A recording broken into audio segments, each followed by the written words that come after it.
Ibu-ibu niku tasih tresna kalih Bu Kesi nggih to Bu, Bapak Ibu sedaya. Oh. Tur Bu Kesi iki umure saya tambah, rumah saku malah saya ayu, saya enom, saya cantik niku saestu. Lek mboten saya ayu, mboten cantik, mokal kula menika njur tresna terus setia kalih Bu Kesi mokal. Apa ya to, Bu? Hah? Tambah ayu to, Bu? Pak Cahya pancen wedi kalih kula. Lek wedi kalih kula, Bu, saestu menika Pak Sebabe Cahya. apa kok wedi?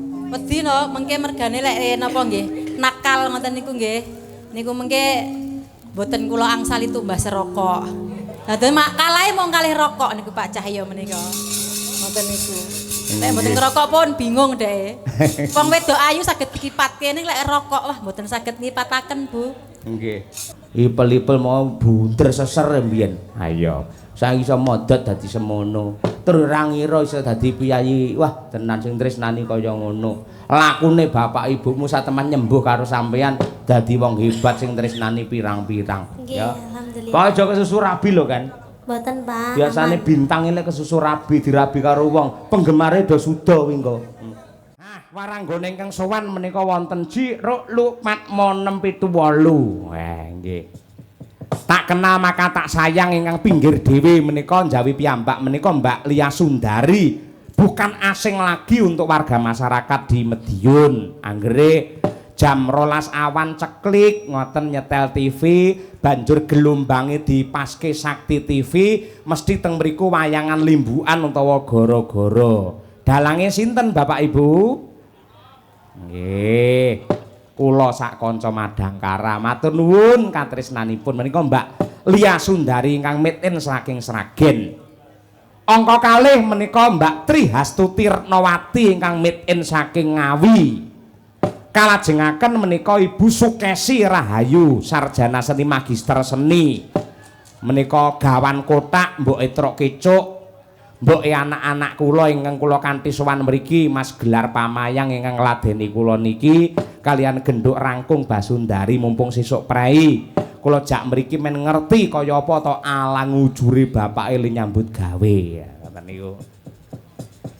Kalajengaken nglerek melih menika Mbak Okva Lica nggih made-in saking Surabaya ning gandeng menika kegiatanipun utawi aktivitasipun menika berkesenian kathah-kathahipun mapan wonten ing Surakarta mila nggih ngekos utawi tinggal sementara mapan wonten ing Solo. Nah menika niki kalih mboke niku pun dititipke Bu Kesi mangsa berdua. Mbak Kesi iki anakku Okva iki piye le mung glowentah jakan wayangan apa piye ngono nggih nyatanipun nggih kula jak ning kala mangsa nggih mboten saged mung nyatane sakniki ingkang membidik Okva Likam menika kathah sanget ingkang tresnani dumateng Mbak Okva menika kathah ing alhamdulillah dalu menika pas istirahat merga menika waranggana multi talenta kejaba pinter nyinden menika nggih ahli mbeksa malah profesi utama menika pancen ya penari lah menika. Kalajengaken menika Mbak Birgita Ayu ingkang aslinipun saking Kota Tahu Kediri ingkang tinggal utawi ngontrak wonten laladan Solo Raya menika. Ngontrak menika statusipun piyambak ning kala mangsa nggih wonten ingkang ngancani teng mriku. Nggih kanca kancanipun ya Mbak Winong ya Nduk Umi menika dolan mriku dan lain sebagainya. Mbak Birgita kalajengaken genduk Nimas Ayu Winong Nawangsih. Aku melu marem, aku melu seneng wingi nderekke Mas Rudi Gareng neng Sumatera utawa laladan ngendi wingi iki live streaming. Wah, bintang tamu dheke wong loro ya. Melu syukur, melu seneng. Rekake le munggah panggung ya dalange wiwit barang dheke lagi munggah. Wis ora apa-apa mbok menawa saka adohe kesel awake niku kudu ngangge leren. Mbak Winong kala wau saking laladan Tulungagung kalajengaken genduk Umi Hafifah menika penghuni wis marangkung kos kagunganipun Ibu Sukesi Rahayu menika. Rumiyin ingkang dados anak kos teng mriku namung Umi Hafifah ning alhamdulillah sakmenika saya tambah. Dadi upamane Bu Kesi nganggur le nyinden terus le dadi dosen ndelalah tunjangan kinerjane niku mboten medhun. iso njagake dhuwit kos-kosan. Nah, iku alhamdulillah mumpung duwe rejeki ya nggih sampean apa ya sempulur dadi dalang terus apa arep dadi sinden terus mesti ana watese terus disusul generasi peneruse. Dene ingkang minangka pamungkasing Paseban wah iki ngatasé bintang tamu ngono rekake ya gayane kaya sinden gawane dalange. Rekake seragame ya padha karo kancane. Jane yen genduk niken pun kula bebas. Nek wis to nduk bebas nggih seragam apa wae. Ning dheweke le kandha niku mboten pede yen mboten seragam padha kalih kancane. Niku janjane mung nyeneng-nyenengke Bu Kesi, gawe mareme wong tuwa, gawe senenge kula. Men dianggep iki lho bener-bener iki bocah Madangkara, iki lho anake Bu Kesi Rahayu. Mula le dandan, le nganggo seragam padake karo kanca kancane. Ning janjane mboten perkara seragam, sing jenenge bintang tamu niku babakan kualitas mboten dari bentuk tubuh maupun dari nuwun sewu agemanipun. Ning kang wigati pancen daya pikatnya dari suara dan juga jogetnya sing nyatane bisa menjadi apa kuwi renane penggalih senenge pikir para sutresna Buddha sing racake utawa jumlahe nganti ewon kabeh padha tresnani kalian Niken Salindri. Wah, luar biasa. Kaya ngono kuwi. Bocah sik semono parandene janjane ngene pamane bar limbukan ngono kula pun nembang kathah Pak Dalang kula tak wangsul ki mawon tak leren mergo sesuk badhe bajutan melih ora apa-apa ning setun tresnane karo Dalang Cahya Kuntadi bektine karo keluarga besar Merkur lan ugi tresnanipun dumateng sutresna budaya Kota Madiun mila nadyanto meh jam 3 Bu Niken Salindri tetep jenak pinarak ning kene lho Bu Niken. Kalane dadi ibu oh iya nggih. Sik ben leren dhisik wit sore ingkang dereng nembang menika bojo kula Ibu Sukesi Rahayu.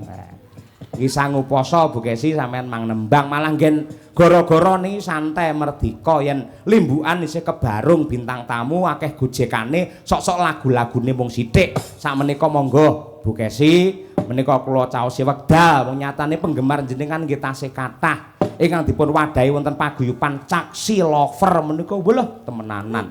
Tebih saking Kediri nusul Nadia niku, saking Ngawi nggih do nusul matur nuwun. Jan kaya ngono kuwi. Bu Kesi, geng dalu Bu Kesi. Assalamualaikum. Waalaikumsalam warahmatullahi wabarakatuh. Mas Petro. Kados pundi mirsani para pamirsa ing laladan Kota Madiun Bu Kesi. Wah, menawi teng Madiun ngene iki kula pun mboten saged alok napa-napa. Pancen saestu pamirsa utawi penonton Madiun menika senes namung penonton biasa. Senes penonton wayang biasa namun adalah penikmat wayang dan cerita yang luar biasa. Nggih. Terbukti dalu niki ngantos jam kalih penonton tasih kuatah sanget. Pramila matur nuwun nggih Bapak Ibu ingkang sampun nenggoni Pak Cahya Kuntadi dalu niki. Kuwi ibuke lho sing kudunge apa biru ndok bebek iki setiap Madangkara rene mesti teko kuwi. Lah iki. Ya sak rombongan karo ibu-ibu kuwi lho. Sak rombongan kuwi kaya ngono. Wah iki wis arep narik sangu ning pinggir kene iki. Ento njaluk sangu watone gelem tak lone dadi setelika. Ayo. Ayo, mugi-mugi sehat selalu panjang umur nggih Bu nggih. Nggih. Tansah pinaringan berkah saking Allah taala. Nggih. Nembang napa Bu Kesi? Sing klasik mawon, santai mawon. Oh nggih. Nggih. Klasik. Nggih. Sinom Parijoto. Nah, ning jane niki wau enten anak kula Caksi Lover ingkang nembe ulang tahun. Nyuwun gending antaranipun Sri Huning Mustika Tuban Sesideman mungkin kersane anak-anak kula. Oh, beres, kula beres. tak sinom Parijoto mawon. Nggih, nggih. Ingkang nembe ambal warsa mugi-mugi tansah pinaringan panjang yuswa, sehat walafiat, murah rejeki lan barokah. Amin ya rabbal alamin. Sinom Parijoto dening Ibu Sukesi Rahayu, waranggana yang pernah viral pada abadnya. Alias sinden jahiliyah. Mboten ding, mboten sutresnane tasih kathah, ibu-ibu niku tasih tresna kalih Bu Kesi nggih to Bu, Bapak Ibu sedaya. Oh. Tur Bu Kesi iki umure saya tambah, rumah saku malah saya ayu, saya enom, saya cantik niku saestu. Lek mboten saya ayu, mboten cantik, mokal kula menika njur tresna terus setia kali Bu Kesi mokal. Apa ya ta, Bu? Hah? Tambah ayu ta, Bu? Pak Cahya pancen wedi kalih kula. Lek wedi kalih kula, Bu, saestu menika Pak Sebab Cahya. apa kok wedi? Wedi no, mengke mergane lek napa nggih? Nakal ngoten niku nggih. Niku mengke boten kula angsali tumbas rokok. Dados mak kalahe mung kalih rokok niku Pak Cahya menika. Ngoten niku. Lek mboten ngerokok pun bingung dhek. Wong wedok ayu saged dikipatke ning lek rokok wah mboten saged ngipataken, Bu. Nggih. Mula sampean bejo lho, lek aku nganti kecanduan karo wong wedok, kecanduan karo main, kecanduan karo mendem niku bahaya. Yen mung ngrokok ora apa-apa. Tur rokok niku mboten bahaya. Wong ngrokoki pol-pole lara utawa sakite lek mung paru-paru. Ning lek ora ngrokok, kuwi larane malah rupa-rupa niku malah. Ngoten niku.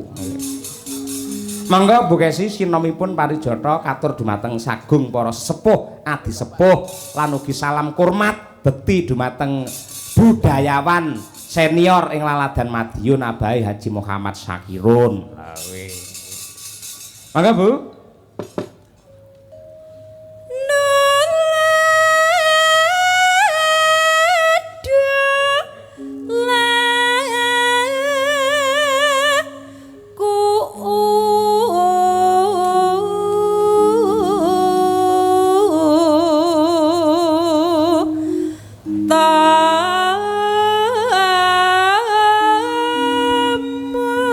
Sawung galing sawung rono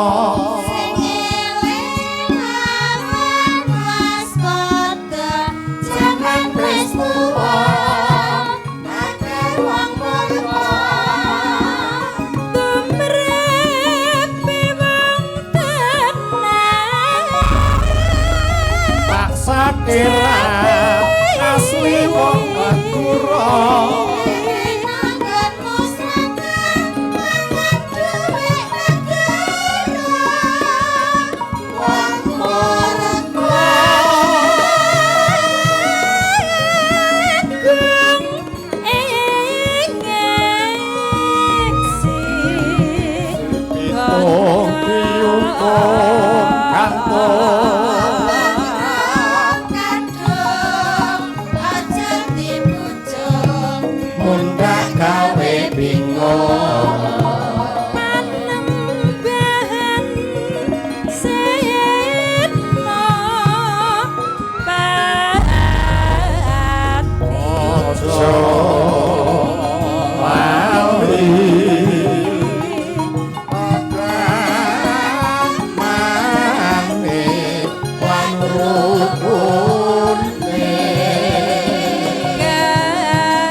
Lan salate zakat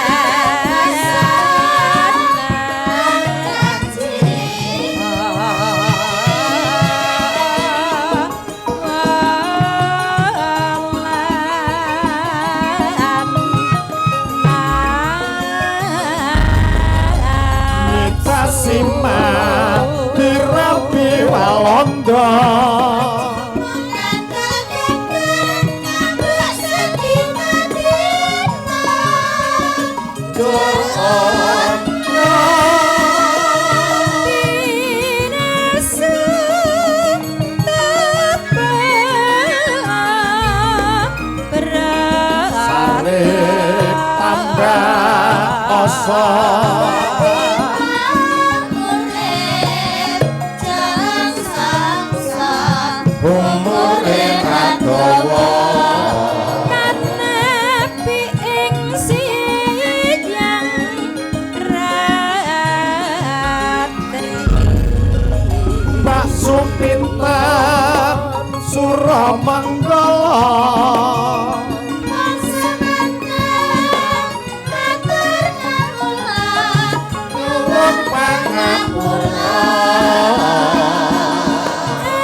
matur sembah nuwun Bu Sukesi Rahayu.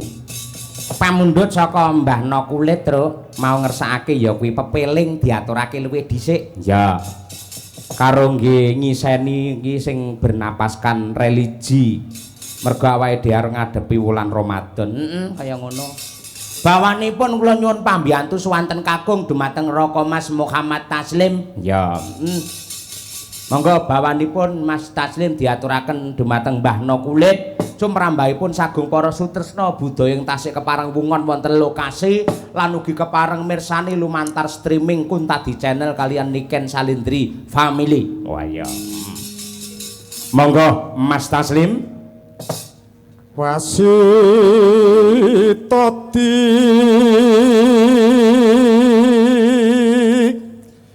saking prawinasis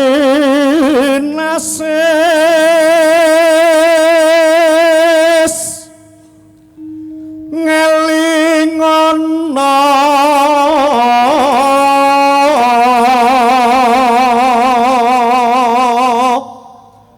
wong urip ing donya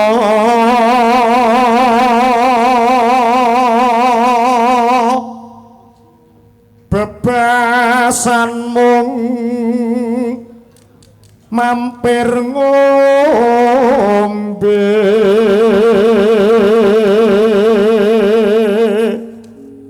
ugi kula aturaken dumateng Bapak Marsana Pilang Kenceng Madiun ingkang dalu menika taksi monitor Kuntadi Channel saben-saben kula sak kanca pentas mesti kepareng mirsani. Iya. Matur nuwun sugeng mirsani sugeng lenggah Pak Marsana Pilang Kenceng. Ya boleh. Monggo Mas Taslim. salat kang limang waktu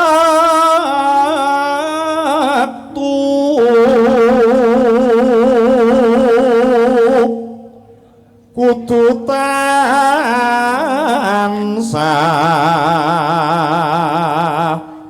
dipun lampahi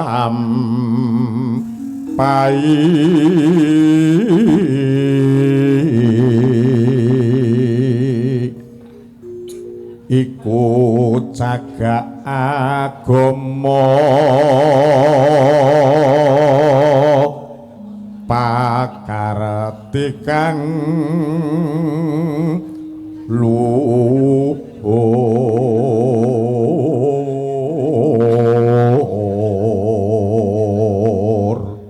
Nano ngadohken tumindak mungkar yati urip mangya tentrem lahir batin bekjon donya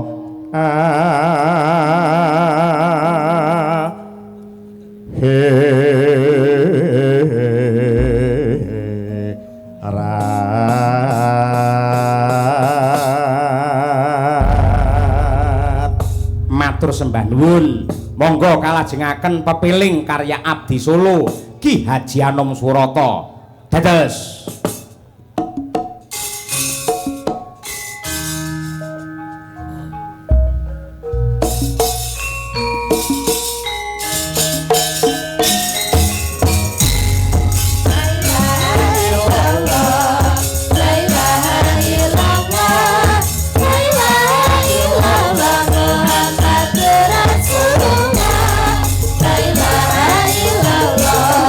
La ilaha illallah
zuhur lan asar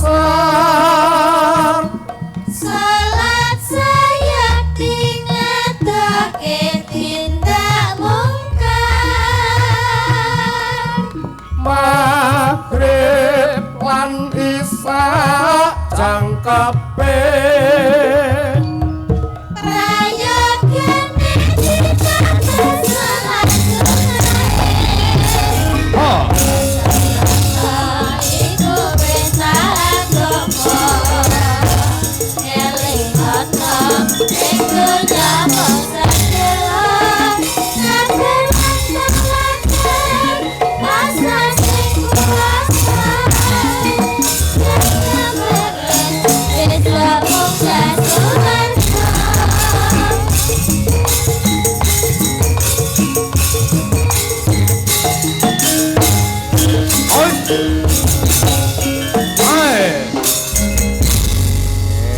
Terima kasih. Nduk Niken, ya nduk. Wah, sampean isih dinteni karo penggemarmu sing semono akeh. Pancen iso dadi daya pikat kok Niken iki tenan. Sesuk ya sik tanggapan sampean. Puasa Pak, Maksudnya? puasa tanggapan mah. Kalau benjing libur. Libur. Pertengahan puasa tanggapan. Tanggapan poso sik tanggapan nah. Nggih. Masya Allah, nduk. Lah lagi ketrima nganti kaya ngono ki mula aja lali tansah bersyukur ya karo Gusti ingkang nyipta Amin. jagat. Lek sinden sing apik ki pirang-pirang, suarane becik ki pirang-pirang, sing ayu ya akeh. Ning sing ketrima ditresnani karo sing gelar jagat kaya sampeyan iki langka nduk tenan. Mula ya Alhamdulillah. tenan awake dijaga tenan. Nggih. Aja lemu-lemu ya. Niki pun sudah lho, Pak. Pun sudah to. Nggih. Ndek wingi anane pas kepanggih jenengan iku kan 68,5. Heeh. Terus Nek saiki saniki 68,3. Sudah, Pak, punan. wong suda komane. Ha iya. Ra apa-apa nduk, ra apa-apa. Lek kanggoku wong wedok iki luwih becik kelemon timbangane Lho, kekurunan. wong lanang sakniki niku sing digoleki malah sing gemoy-gemoy kados kula lho, Pak. Toh ya. Bapak yo ngono kuwi. Mbokmu anggere lekas kuru, ayo mangan sing akeh. Ngono kuwi. Iya, temangi kok. Nggih, apik-apik pancen Nek kaya ngono. disawangke ketok seger ngono lho, Pak. Ah iya, seger. Ora kaya wong tipes. Ah iya, ngono kuwi. Terus lek wong lemu iki cara prau tumpake ra iso uling, wis tenan ngono. Ngono, Pak. Makane niki Mbak Umi niki kan kekurusen to. Niki kula ajari punan resep-resepe biar gendut. Makane niki kan malah rada lemu titik to niki, Pak. Kuwi mangano akeh ra iso lemu. Mergo pikirane panggang mikir cah lanang ae. Lah iya. Ah iya hubungan tanpa status. Ayo ngono kuwi. Oh, HTS. ATS ya Nduk, aku ora ngerti ATS. cah-cah saiki. Coba jumenengan to Nduk, ken niken Nggih, santai nggih, Pak. wae tenan. Ben piyayi-piyayi iki do preso lek nikene ora mung nembang cara kekinian ya cara sing rada lawas-lawas ki ya iso wong mangkati asine mbiyen lek sampean ning panggung pertama lho ya nyinden to mbiyen. Nggih. Ah iya cilikamu kaya ngono. Ipel-ipel mau bunder seser mbiyen. Ah iya. Saiki iso modot dadi semono. Terus ora ngira iso dadi piyayi. Wah, tenan sing tresnani kaya ngono. Lakune bapak ibumu sateman nyembuh karo sampean dadi wong hebat sing tresnani pirang-pirang. Nggih, Ya. alhamdulillah. Kok aja kesusu rabi lho kan. Mboten, Pak. Biasane aman. bintang lek kesusu rabi dirabi karo wong, penggemare do suda kuwi engko. Aman, Pak. Aman ya? Nggih, aman. Aman. Piye kira-kira isih kelingan apa ora yen ngaturake tembange karyane Mbahmu Sukron Suwanda? Napa? Mau ana sing ulang tahun ngersakake ya kuwi Sri Huning mau. Nggih. Isih kelingan. Tasik. Alhamdulillah. Coba kaya apa? Sak bawane oke? Nggih. Oke. Coba. Niken Salindri. Bawane yen ora kleru Asmarandana. Coba diaturake sing kanthi apik, kanthi becik. Coba. Ngono lho. Angger bintang tamune Niken iki kamera iso ting truwentel semono akeh lho. Kuwi iki sak seten iki iso enek 12 kamera lho, kaya ngono. 15, Pak. 15 malah. Niku saking Sragen. Bener kok seragan kuwi. Oh, Nggih. kiai kuwi nggih. Gurune niki ndirase. Guru. Ah iya nggih matur nuwun katresnanipun. Kuwi pancen tresna karo budaya lek hasile pira to kan ngono kuwi. Pancen ya tresna. Nggih. Yo dibawani, ayo. Putri kangsu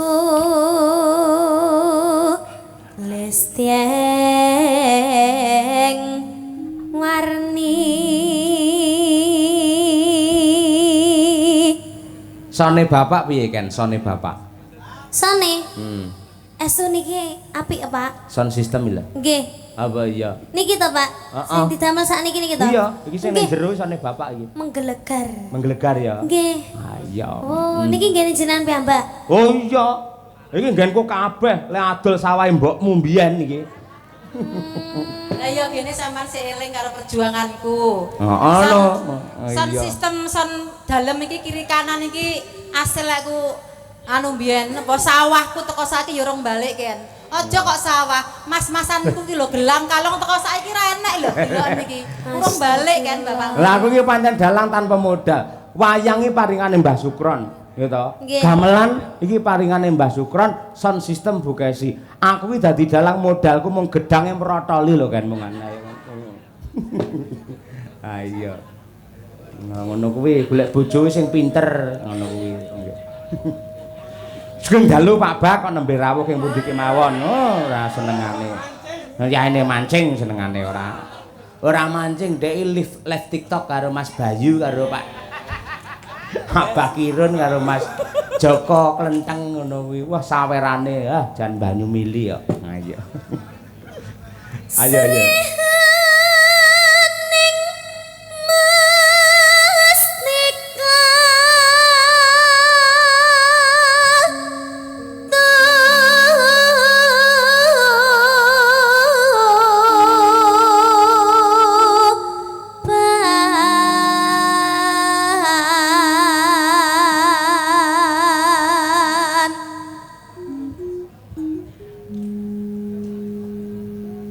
Nano. Labuh tresna prapteng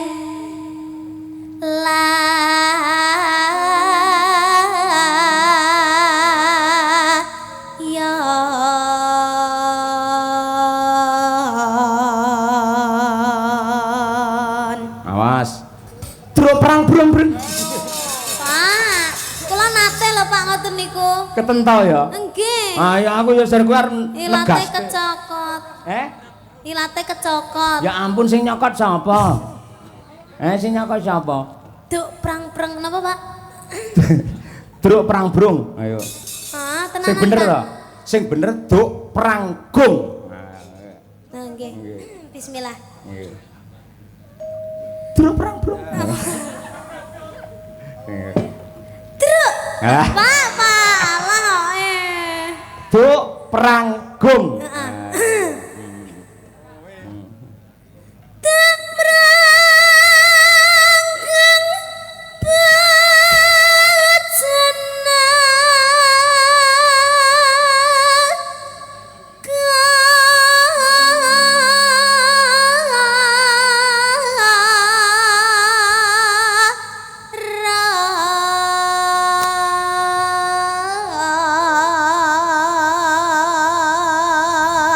Ngebelo. Ngebel sinten? Bebelo nggugu Bagong ora. Bebelo nduk. Ayo. Bebelo wirat moyo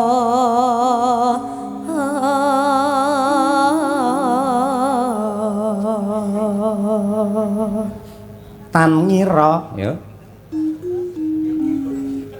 tan ngira Sri Huning. Gundul. Masuk gundul, Pak. Gugur ora ayo.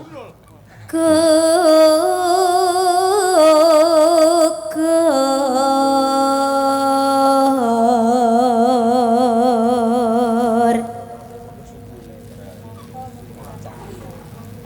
mongko musti kaning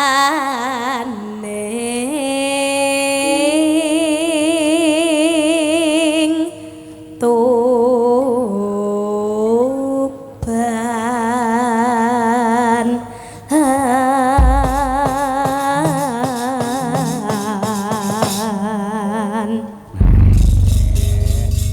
Alhamdulillah isih kelingan isih lancar.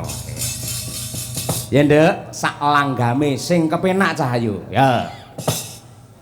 Srihuning mesti katuban lapat tresna duwene sapaya pati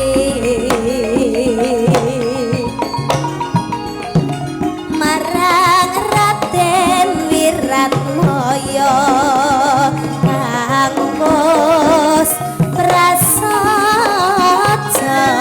anantur brenti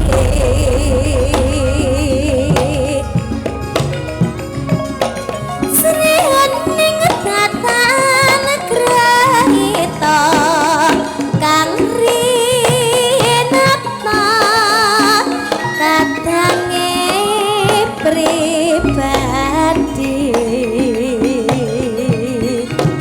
Tolong.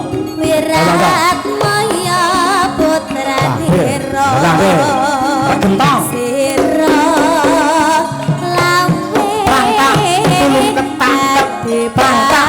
Tadi dah, tadi.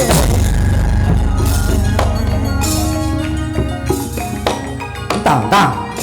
Srihuning putrane ati mangsa pati nalikane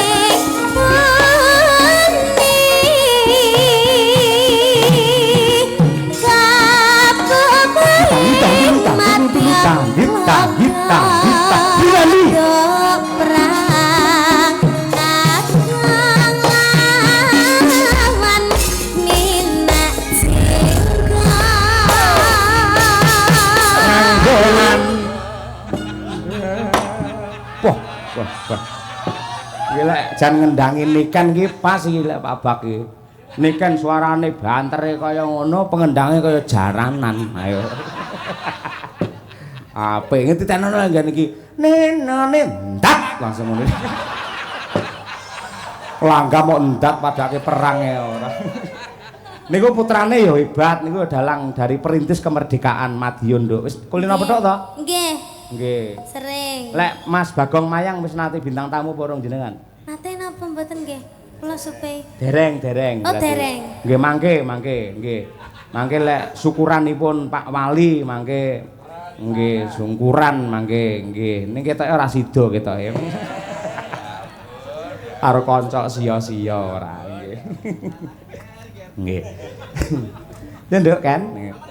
Katresnane Wiratmaya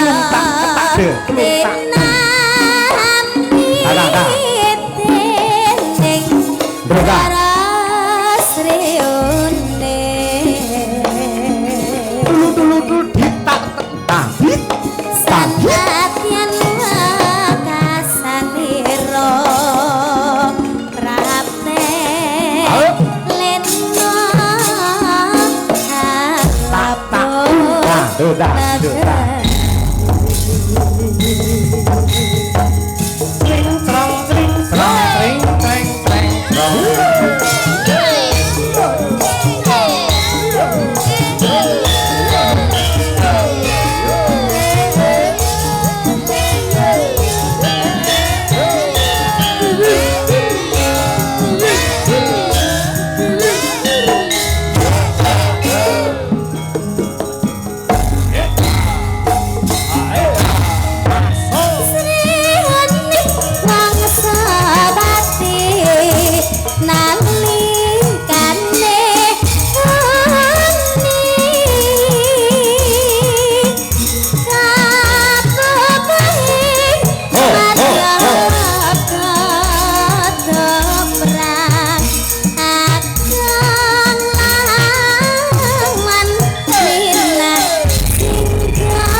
Terima kasih. Ojo lenggah sik, Nduk, Iya. sisan. Nggih. Saya ganti tak kolaborasikan dengan sinden-sinden Madangkara. Ayo. Iya. Mbak Trihastuti mumpung gene jembar, Mbak Okvalica, Mbak Birgita, Mbak Winong. Ayo gene jembar iki. Ayo. Lagu senengane Pak E. Ya. Bapak Semar. Ya. Apa le? Karyanipun Ki Dalang Siswantara saking Laladan Kediri. Ya. Ayo. Gitar Sumilir. Ayo. Ya, coba. Ya berdiri yuk. Ayo. Kena kerja. Ayo. Ayo mangan bota foto. Nggih. Tenan iki apik tenan iki sinden. Kowe molat-molat kaya bar tangi turu to nang kowe iki nang. Keram Pak kakinya Pak. Grigingan Pak. Grigingan, oh ya mergo kesuwen linggo ya. Suwane linggo. Ah ya sorry. Engko bar iki kowe ngadeg terus ora apa-apa nganti tancep kayonmu. Enggak Pak, enggak. Mbak Tuti baik-baik saja nggih, sehat nggih. Sehat. Ah nggih. Sehat lahir batin. Mbak Okva, Lica. Nggih, pripun, Pak? Nggih, sehat nggih, semangat. Alhamdulillah semangat. Luar biasa. Nggih. Mbak Birgita oke. Oke Pak. Apa oleh-olehnya dari Pekanbaru? Kesel Pak. Kesel. Anu Pak, foto karo Pak Jokowi. Foto. Iya. Oh, lah ndi ora kok upload? Gak oleh Pak karo. Sudah. Nah, kalau kowe foto karo Pak Jokowi ora seneng. Aku seneng fotomu lek ngangge kathok ireng cendhak lho. Alah, kuwi terus mesti. Pegel aku. Terus kene kayak Ternyata emoticon. semua laki-laki itu sama. Guyon nduk, guyon. Alah, serah percaya. Tegese aku senenge ngerti, wah sinden di tengah sibuknya masih sempat berolahraga ngono lho. Emang dalang tuh seperti itu ya rata-rata ya Ken ya? Iya. Kayaknya emang kayak gitu. Kalau Iya. dalang tuh emang kayak gitu semuanya. Ketoke tuh. ngerayu bojone ternyata hanya pencitraan. Iki omongane Jiro Luki mergo tau dadi korbane kabeh iki. Ayo, mulo. Nek aku aman berarti ya, Pak. Korban Aman aku apa? berarti. Hah? Kula Korban aman. apa, Pak? Apa? Korban apa? Lurah korban apa? Korban dalang ngono ya. Kecelakaan ora nggih. Mbak Okva iki lho pinter sesama penarine. Oh, wah. Lah terus wong loro joget karon sene wah. Bablas neng kamar deh. Nyetel kaset tipe kan neng kamar. Oh, Kan kudu ana audione. Latihan gitu. Hah? Latihannya teng ruangan ngoten. Lah ya ruangan. Nggih. Ayo, ning tipe lah neng kamar. Ayo. Lah nguripne kan kudu masuk dulu. Klik. Madangkara ya Gitar Sumilir semoga masuk. Siap, maaf Bapak yo ngene iki. Wah, jan wis. Bapake gur omongane tok ditenani wedi nduk asline. Ngono kuwi ora. Iya. Ditenani wedi keruan. Wedi apa? Wedi keruan. Keruan iki apa? Keruan ki konangan, Pak. Konangan to. Oh, ora wedi. Wah, ora wedi berarti arepe. Ora arepe wis tau konangan ping 3 aku. Ya Sik toh arepe padha piye? wae. Iya. Mula sing hati-hati lek golek calone sing hati-hati. Lek kangge iki sing lanang sing hati-hati mergo ki ya wedok-wedok bahaya iki Aku kabeh ya. menjadi takut tambah dewasa ya. Iya. Wis kok golek pacar ya apa-apa kena sementing ora dalang ngono ae lho. Lah, betul ya. Ketoke lemu sakit tok tenanan to, Nong. Critakno janjane apa to? Trauma to kowe. Jeru. Dalang iki jane semenyakitimu ki dalang. Enggak. Lah, Birgita tekon ngono lah emang dalang mana yang menyakitimu? Enek dalang kulon kono enek kok pancen enek kok. Birgita aja kok takoki ngono akeh dheke kok. Lah iki kabeh dalang dicedeki ya, Pak. Wis dicelebung malan wis. Elek-elek dalang ora ya. Yo, Gitar Sumilir diaturake coba kaya apa? Kunjuk dumateng sedaya para lenggah. Oke, berpacu dalam melodi yo. Sama Kinopal. Ayo.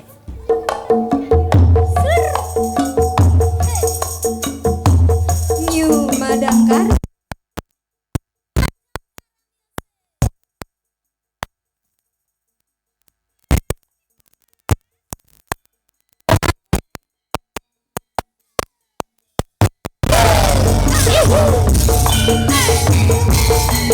Mas Hafid Mahendra Sugeng Larasan. Ya.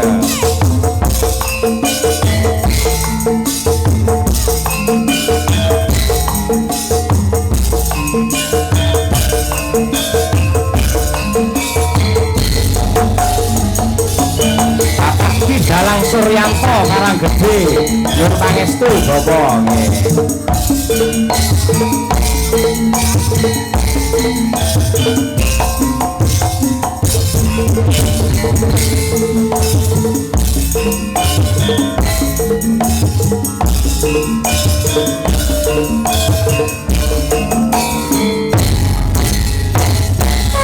Tanganku ngambaran embus nego Kita lintang sesulap padang rembulan Tak keleyan mangendi si mancerina Tak kirimi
makasih. Wong kono yo radang nah-neh ora. Laren nduk, laren. Nggih. Makasih Bu Kesi engko tutno ki nduk niken karo sampean ngurusi administrasi. Ya. Makasih. Aku tak melanjutkan kerja. Ayo. Dalang kerja lho.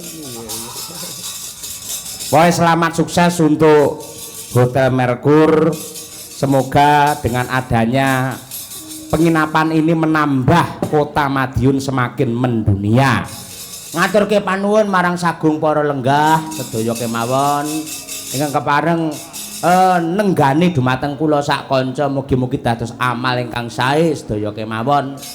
Lan genduk niken matur nuwun nduk yen kondur ning Kediri salam nggih. Ibu nggih bapak alamate anak Bapak Soleh iki ya. Ya nderek nguyung-nguyung nyengkuyung para pepunden Pandhawa anggene nindakake syukuran sesaji Raja Surya. Ya.